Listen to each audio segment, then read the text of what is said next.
This is the Moza Aircross S, and that is the Moza Air 2. And this is going to be a video basically comparing the two of them because they're very different. Before we actually get into the actual comparison, I will say that I did have an issue with this.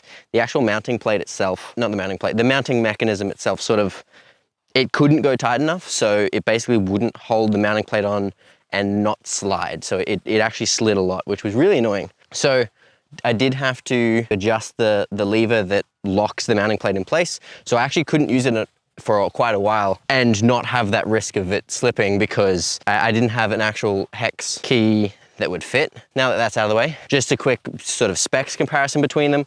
Now this one is a lot smaller and lighter. I'll put the weights actually of them up on the screen, and you do notice it when you're using either of them or switching between the two because they do have a significant difference in their weight. And then because they have a significant difference in their weight, they also have a bit of a difference in their capacity. I will also put the capacities up on the screen right now so you can sort of see the difference. However, the capacity of this one is actually more than you'd think. It's like 1.8 kilos, so it could pretty reasonably hold, you know, a modern mirrorless camera with a 24-70 on it, similar to something like the RS3 Mini from DJI. So because they are different sizes, more than the weight capacity sort of difference, one thing I noticed is the fitting the actual cameras physically, because the arms themselves are bigger and smaller, so that actually does make a significant difference.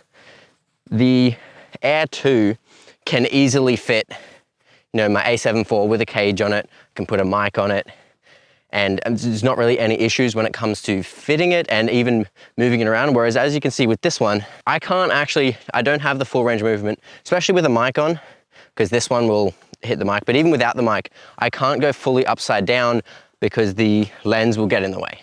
Whereas the Air 2 doesn't really have that issue because it is just bigger and it can fit bigger rigs. Now it's probably not going to fit something like a Sony FX6, but an A7 IV with a cage on is fine. And as you may have noticed, I've been using this sort of in selfie mode. So both of these have this. If you triple tap the trigger, it actually just turns it around and you can go selfie mode. So that's kind of handy.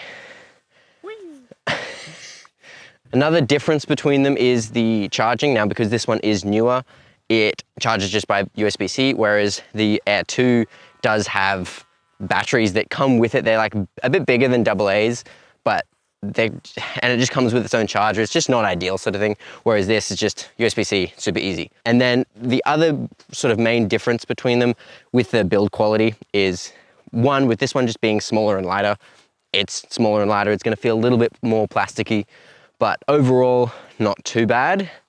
Did have a couple of issues with some of the knobs they're plastic and they kind of aren't the best. But other than that, it's okay. And I did have one of the stickers on one of the arms actually come off just because it was getting messed up when I was adjusting one of the axes, and so I just tore it off.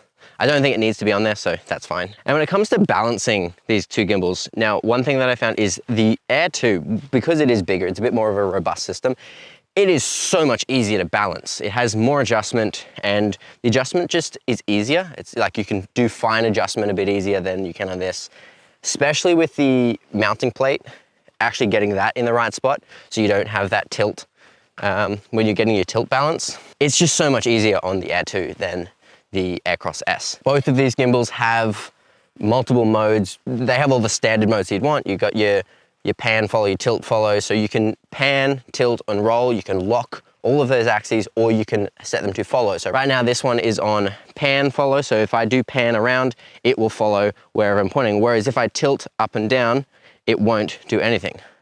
But I can go in and just set the tilt follow, and then now if I tilt up and down, it will follow which way I tilt the gimbal itself. And then they also have this FPV mode, which I'm pretty sure, to my knowledge, is just follow everything. So wherever I point it, it'll follow. So that can be pretty good if you're trying to make it look very FPV, more like an FPV drone sort of situation. And then they also both have this mode. Now I'm not going to be able to do it with this, but we're going to do it with this one real quick. So now that this gimbal is in inception mode, Graydon's just going to hit one of the directions on the joystick and it's going to start spinning. So you have to hold this down at that angle to do this, and it is kind of difficult to keep things in frame, No, it's not. especially while you're walking. No, I mean, it's not. okay, sure. All right, so we're now in at 70mm. He's gonna see what the inception mode can do with this while we're walking and we're spinning. Good. Yep, all right. I'm so good. So that's the inception mode. You can get out of the inception mode, just double tap the button again. And that inception mode can sort of just give a bit of a different effect. And I know a lot of gimbals can do it, so it's nothing that special, but it's just sort of a built-in mode that you set it that mode and then you just hold left or right and it's fine. So now just with my experience using these gimbals, like, honestly, I don't think I'm gonna be using gimbals that much. I do prefer handheld with like more of a built-up rig, but gimbals definitely do serve a purpose. So for things like product B-roll or something like this, if we're, you know, following a talking head subject, maybe it'll be easier and make more sense to use a gimbal. But they both seem like fine gimbals. These are the only ones I've used, so I can't really compare it to anything else. So I can't really say whether they're worth it or not. I do think that the Air 2 is probably a bit more expensive than it should be, especially considering it's the same price as the DJI RS3, which in my mind, without using it, I would think is a better gimbal. And then just a couple other unique features that this one has that that one doesn't. This one does have a vertical mode. Now you can just remove this mounting plate, turn it 90 degrees and slide it right back on, and then you can have a native vertical mount for your camera and not have to mount a plate onto the side of a cage or something like that. So that is handy to be able to do on this if you're shooting vertical content. And then two things that the Air 2 does have but that the Aircross S doesn't is, as you can see on this one, the focus wheel here is one, this can control focus with the focus motor that does come with this, that you actually put the focus motor mounting onto here, and then you'll put a gear strip on the actual lens, and then you can control focus with that wheel. So now if he turns the wheel, it'll tilt up and down. So you can control any of the axes with that wheel or with your focus motors that does come with one focus motor. So there is that as well. The wheel I have found a bit handy to use, especially controlling that tilt axis. But other than that, and of course, other than using it to control focus, which I haven't actually done yet, but it's good to have. They both come in a reasonably good case. The Air 2 is much more sturdy than the Aircross S case is. They do both have record buttons, so if you connect it to your camera, then you can just hit record from the gimbal itself. You don't have to press anything on the camera itself, but I don't think that's a big deal.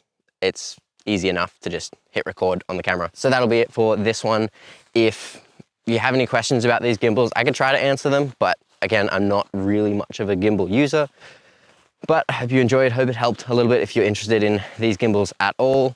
I do think they're decent, but nothing special. And a little bit of disclosure, I did actually get sent the Aircross S for free from Moza. The other one I did buy, and I talked about that in another video. But thank you for watching. That'll be all for this one. Go watch that video, and I'll see you next time. Oh, do all the other things. And I'll see you next time. Okay, bye.